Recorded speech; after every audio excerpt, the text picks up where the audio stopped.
The question today is, how are you minding your own business? Let's get into it. All right. Hello and welcome to another episode of Minding Her Own Business. Today we're tuning in and we're going to talk about AI. Now, everyone is freaking out all the time asking me, hey, is AI really going to take over my job? Is there really a lot of risks that I'm going to be entering into if I use AI? I really don't want to use AI, or AI scares me, or I've never used AI in my life. We're going to talk a little bit about this. We're going to talk about where I think the industry is going, how I use AI, how you can use AI as a creator. And we're going to talk about the realities of what sharing your data with this source means. Now, let's talk about what AI is. AI is artificial intelligence. Basically, we have programmed computers to think like us and to think like us at such a fast computational rate that it can outthink the human capacity for output. So I'll give you an example. Instead of me drafting one of my blogs in 5-6 hours after I've done research and formulated my sentences and thought about my thesis, my intro, my outro, how I'm going to break up this topic and also integrate the pieces that I researched about, it does it for me in a matter of 2 minutes after I've completely built out the framework and prompting that I needed to know in order to execute that for me.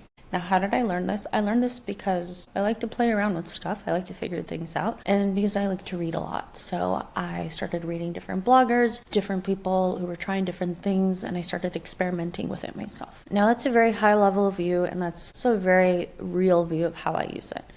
Back at high level, I really popped off last year when OpenAI went public with ChatGPT. A lot of people before that were not really present to how powerful AI was or to how many industries it was already touching. There were little things here and there that it was doing, but not to the capacity that ChatGPT allowed us to use AI in. How do I put it to you this way? Data is gathered every time you go online. If you're scared about AI using your data, well, you should be, because you are training AI every time you touch the internet.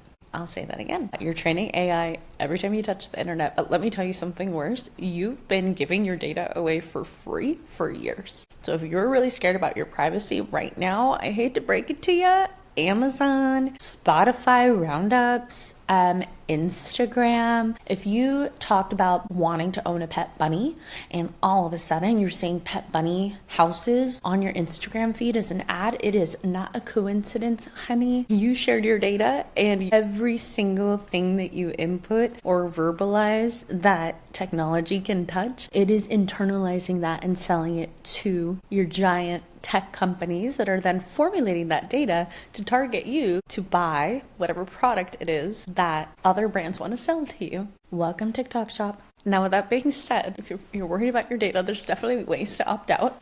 But transparent data aggregation does not occur in a lot of these large AI companies. So this is where people are now discussing diversity and equity in AI forward companies, because if the only perspectives that are building LLMs and how they are thinking are of the small minority of engineers building the product, then we're actually losing the capacity for the LLM to think inclusively. Yeah. Something to think about. Now, I can't control anything that's happening at these companies. I can only bring it forward as a topic of conversation and remind you as a consumer of these brands to be mindful of where you're putting your information and how you're using your data. Because right now, we're very much in a legal gray area. Meaning that, let's say I work at a company and I input proprietary information about my company into ChatGPT to help me formulate a content strategy. Now, I just gave that proprietary confidential information to a public-facing and sourced tool to help me do my work for me. I am never above using AI to help me effectively do my work better, but for those of you that work in very highly secure jobs, it's very important that you're very mindful of what you put into your AI, because it can impact you as a person, and there can be legal repercussions for the fact that you're using AI and entering proprietary information into your LLM tool. That's part one. The second part is, as you're using AI, it's really important that you're also very aware of the fact that you are either hurting or helping yourself in how you're operating in your job. Yeah, I'll say that again. You're hurting or helping yourself in how you're operating at your job. So a lot of people are scared of AI. A lot of people don't use AI.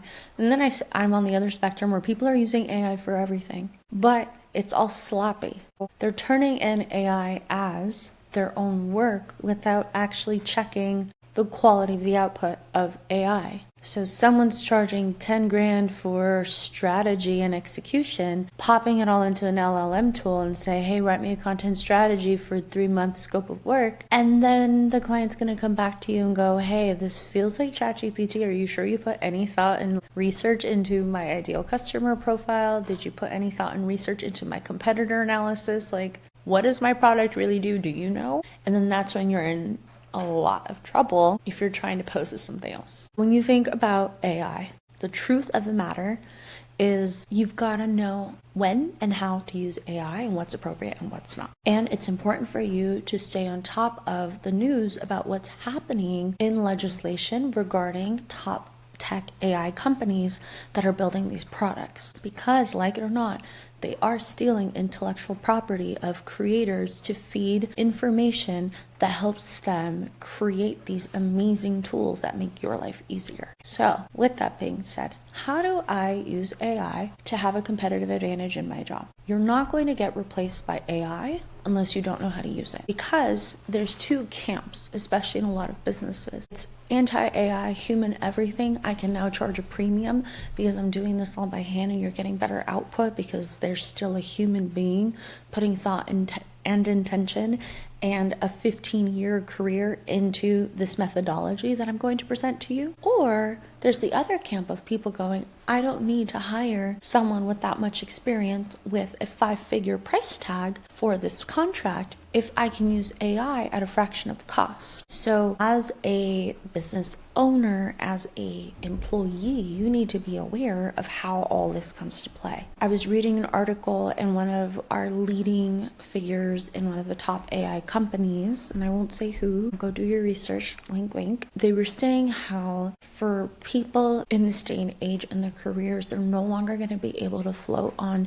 doing bare minimum. And in order for you to excel in your career, you're going to be forced to learn for the first time. Human beings are going back to rudimentary behavior where they're actually being forced to learn. They're no longer memorizing, they're no longer going through the motions, and they're no longer on a consistent, boring, mundane schedule because AI is a conversation tool. Chat GPT.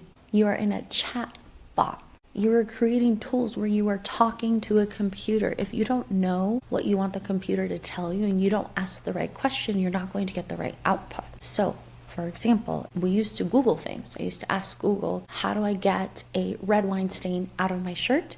And it would give me a bunch of examples. Now, going deeper, instead of just that, if before when you would Google something, if you couldn't find the answer right away, it'd kind of be like, oh, I'm going to leave the question alone. Now, when you chat GPT something, you have a selection of responses, but it also asks you a question at the end. And it can ask you anything from, would you like me to write you a step-by-step guide? Would you like me to help source the place where you get white vinegar to get rid of your stain? Would you like me to find you the nearest laundromat? And all of a sudden, it's providing solutions to your initial problem by providing also next steps, which is something Google cannot do, or can it? Right? So now when you think about AI and how you use it, you're having a conversation in which you need to know how to ask the right question to get the right answer, and you're forced to think critically about the output that it's giving you. Which means, believe it or not, AI is not necessarily making you dumb, it's actually forcing you to think differently about problems. So as a tool in your workplace, it's really effective because it's cutting down the time you spend on a lot of repetitive, mundane tasks for you to focus on the ideation and the creativity of whatever it is that is actually your superpower that you are hired to do in your job. Because I no longer have to spend hours scouring the internet researching to find information to provide valid case studies and thoughts for clients and competitor analyses. Now I can think of creative campaigns that really help move the needle in their business. Now I can actually spend time analyzing their budget, because I'm really clear on where we started and where we're going. And I didn't have to do all of this data aggregation because AI did it for me. Whatever industry you belong to, AI is going to be there to help you do your job better. I'll give you an example. I took Daisy to the vet a couple of weeks ago, and the nurse in the office asked me if I felt comfortable being recorded, and I said, sure. Why? He said, well, I no longer have to take soap notes. We have a recording and a note taker in here, and it's actually just picking up our transcript, and then it provides all and updates all of your dog's files while we're having the conversation, so I can focus on patient care.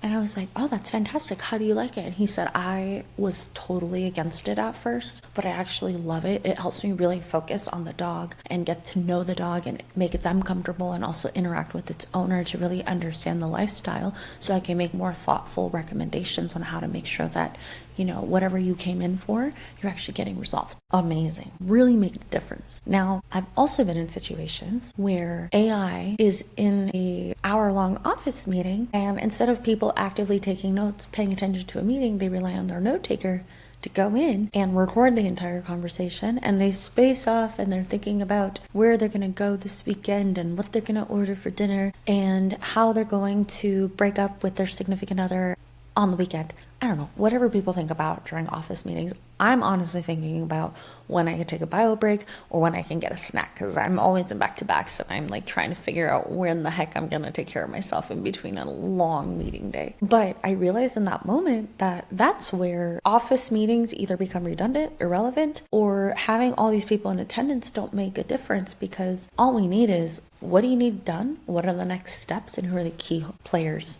that are going to get those things done? Because no one else is honestly paying attention because the note taker's in here. So it can fall into two camps depending on how you use it. And this is, again, where you decide how you're going to leverage this to work for you in your life, and then how you can also be mindful of how it can impact you in a negative way professionally. Long story short, I think that AI is going to revolutionize how we think. It's going to contribute to the global economy, the global workforce, because like it or not, COVID truly propelled us into a future where we have a global economy and a global workforce at our disposal. You do not need to go into an office to find the best talent. And before, we were limited on talent based on geographic location.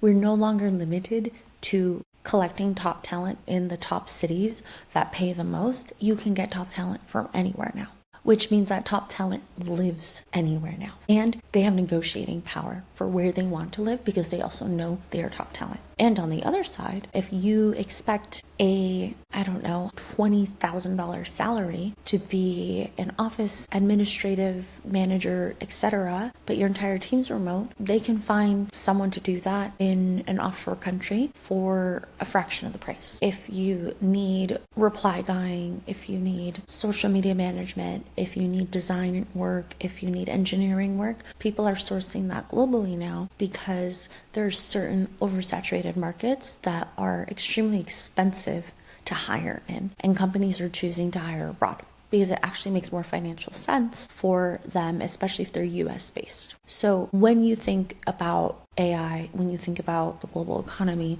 it's all about how do you use it wisely? How do you use it knowing what you share on there will not solely belong to you again?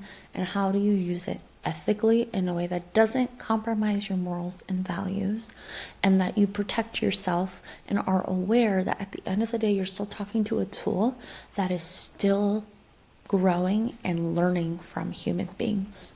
If you are going to your LLM for love advice or therapy or health advice, I highly recommend that you don't solely rely on it as a tool for that. It could be a sounding board for sure, but the same way you can't WebMD every single ailment that you have is the same way you can't rely on ChatGPT to be your therapist, or Claude to write your love letter and break up text. There's still certain things that are really important that you're aware that if you need professional help, that you seek the professional help. If you need a real human conversation, follow your gut, follow what you know is right. Don't over ask a computer what you as a human should do, because one, it will mirror back your emotions because it is thinking like you are thinking. which means there's a subconscious bias in your LL unless you tell it otherwise. So make sure if you're using it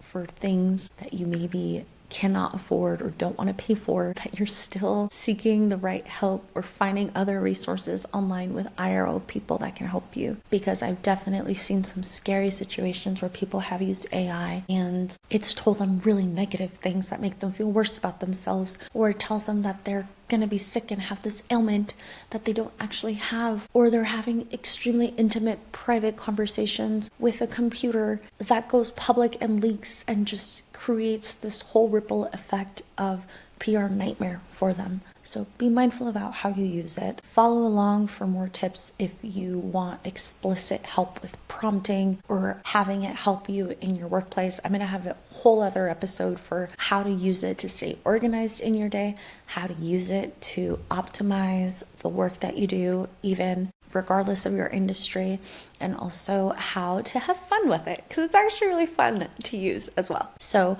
I hope that's helpful. I think the biggest thing is, use it smartly, use it wisely, and be curious. Ask other people what they are and are not doing to make sure that you feel confident using it, and just know that there's no wrong way to start. Some basic places to start are just taking a course. OpenAI has free courses, Claude has free courses, Coursera has them, LinkedIn has them. You can also follow top AI influencers and they'll show you how to build different workflows to help you stay organized, to help you meditate, to help you keep track of your kids' life schedules, to help you optimize your content creation, to help you build and design better visuals. Whatever it is that you're looking to build, AI can do it now. Just use it wisely and think critically about how you're leveraging it, but also don't be afraid of it. Anyway, I hope that's helpful. Really, I've personally been diving into this and I hope that you do too.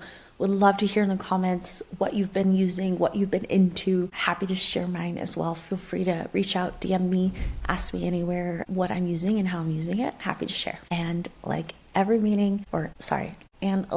conversation, stay tuned every Tuesday. We're here to talk about all the things. This is for women who are doing all the things, and I hope you have a good day.